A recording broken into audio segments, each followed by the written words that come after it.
காஞ்சிபுரம் மாவட்டம் சுங்கவாசத்திரத்தில் முன்னாள் ஊராட்சி மன்ற தலைவர் மற்றும் மாவட்ட சுற்றுச்சூழல் அணி தலைவர் திமுக குன்னம் முருகன் அவர்களின் இல்ல திருமண விழாவிற்கு சிறு குறு நடுத்தர தொழில் நிறுவனங்கள் அமைச்சர் தாமு அன்பரசன் கலந்து கொண்டு மணமக்களை வாழ்த்தினார்.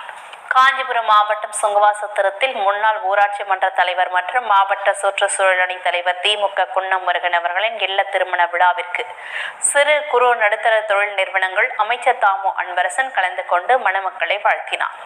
அப்பொழுது சிறு குறு நடுத்தர தொழில் நிறுவனங்கள் அமைச்சர் தாமு அன்பரசன் பேசும்போது, வருகின்ற 2026 சட்டமன்ற தேர்தலில் திமுக 200 தொகுதிகளிலும் மாபெரும் வெற்றி பெற்று தமிழக முதலமைச்சர் திரு மு க ஸ்டாலின் 2026 மீண்டும் தமிழக முதலமைச்சராக வருவார் என்று தெரிவித்தார். இதில் சோகண்டி SK பாலா என்ற பால்ராஜ், பரணி பால்ராஜ், கோபால் SD கருணாநிதி, சாந்தி சதீஷ்குமார், இந்திராணி சுப்பிரமணி, நேரு சிவபாதம் ஆகியோர் கலந்து கொண்டனர்.